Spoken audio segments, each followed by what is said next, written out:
अस्सलाम वालेकुम फ्रेंड्स। जैसा कि हमने प्रेडिक्ट किया था कि माहिरी ड्रामा जल्द ही इख्तिताम पज़ीर हो जाएगा, तो फ्रेंड्स हमारी प्रेडिक्शन सही साबित हो गई है और आने वाली एपिसोड माहिरी की सेकंड लास्ट एपिसोड होगी। इस एपिसोड में हम देखेंगे कि फ़ाखिर अपने ज़िद पे अड़ा रहेगा और जाने से पहले अपनी माँ और चाची को ये यकीन दिलाएगा कि वो ना तो ऐनी से अपना नाम वापस लेगा और ना ही ऐनी और अनाया की ज़िम्मेदारियों को नज़रअंदाज करेगा, बल्कि वहाँ पढ़ लिख कर जॉब करेगा और अपनी फैमिली की माली कफ़ालत भी करेगा। और जब ऐनी को ये बात मालूम होगी कि फ़ाखिर का अब वापस आने का कोई इरादा नहीं, तो वो परेशान हो जाएगी और अपने रूम में आकर परेशान होकर सर पे हाथ रखे बैठी होगी।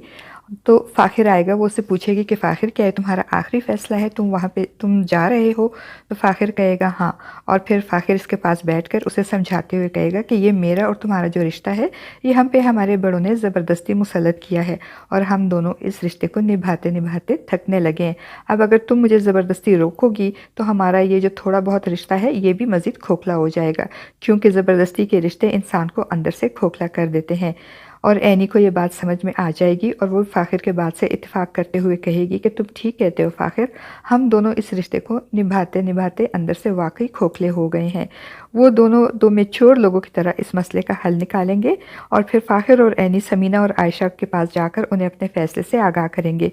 और ऐनी कहेगी कि मैं चाहती हूँ कि फ़ाखिर बाहर जाने से पहले मुझे इस रिश्ते से आज़ाद कर जाए। समीना और आयशा दोनों ये बात सुनकर परेशान हो जाएंगी। आयशा तो फ़ौरन रोना शुरू कर देगी, मगर समीना चूँकि एक दुरंदेश औरत होती है, वो तो पहले ही इस छोटी उम्र की शादी के ख़िलाफ़ थी, क्योंकि उसे अंदाज़ा था कि इस शादी से दो ज़िंदगियाँ तबाह हो जाएंगी। इसलिए अब वो फ़ाखिर और ऐनी के फ़ैसले का एहतराम करते हुए इनका साथ देगी, ताकि दोनों बच्चे इनफरादी तौर पर अपनी अपनी खुशगवार ज़िंदगी गुजार सकें। दूसरी तरफ हबीब का वकील हबीब को तलाक के कागजात के साथ साथ हक महर की अदायगी पर जोर देगा। तो हबीब को आयशा से ज़ेवरात मांगने पर इनकार के बाद ज़ेवर चोरी करने के अलावा और कोई रास्ता नहीं मिलेगा और वो अपनी बेटी फ़ायज़ा के सामने आयशा के ज़ेवर चोरी करके फ़ायज़ा को धक्का देकर कमरे से निकल जाएगा। और फ़ायज़ा के बताने पे आयशा हबीब के पीछे दौड़ी आएगी और हबीब जब सारा ज़ेवर एक बैग में डालकर निकलने वाला होगा तो आयशा वहाँ पहुँचकर उसके हाथ से ज़ेवर छीनते हुए कहेगी, अपनी बच्ची के सामने इसकी माँ के ज़ेवर चुराते हुए तुम्हें शर्म नहीं आई?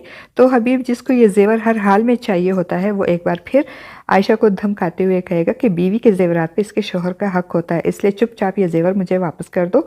मगर आयशा उसे ज़ेवरात किसी सूरत में नहीं देगी और हबीब तो यूज़ टू होता है हर वक्त तलाक की धमकी देने का, और इस दफ़ा भी वो यही करेगा कि ज़ेवरात मुझे दे दो वरना मैं तुम्हें तलाक दे दूंगा। तो आयशा, जिसने भी अपना माइंड बना लिया है कि रोज़ रोज़ के मरने से एक बार का मरना बेहतर है, तलाक देता है तो दे दे, तो आयशा कहेगी कि दे दो तलाक, और हबीब वाकई गुस्से में आकर आयशा को सचमुच तलाक दे देगा। और इस तरह हबीब अपनी खुद गर्जी की वजह से अपने साथ साथ आयशा और बच्चियों की ज़िंदगियां भी बर्बाद कर देगा।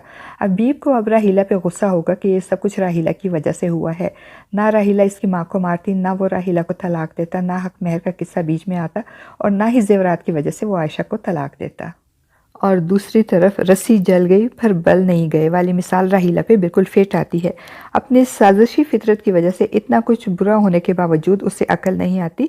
वो इंस्पेक्टर अकरम की धमकी का जवाब धमकी से देती है। तो इंस्पेक्टर अकरम उसे कहता है कि मैं तो तुम्हारा दोस्त हूँ, अगर तुम्हें हक महर की अदायगी के सिलसिले में मेरी मदद चाहिए तो बता दो, 50-50 पे मामला डन हो सकता है। और राहीला खुश हो जाती है और 50-50 पे मामला डन करने के लिए इंस्पेक्टर अकरम को आलिया और जमशेद के घर बुलाएगी। और जब दरवाजे पे घंटी बजेगी तो राहीला खुशी खुशी गेट खोलने जाएगी। उसे लगेगा कि इंस्पेक्टर अकरम है गेट पे, मगर गेट पे तो हबीब इसकी मौत का फरिश्ता बनकर खड़ा होगा और वो राहीला के गेट खोलते ही राहीला को गोली मार देगा और राहीला मौके पर ही दम तोड़ देगी और हबीब खुद को पुलिस के हवाले कर देगा।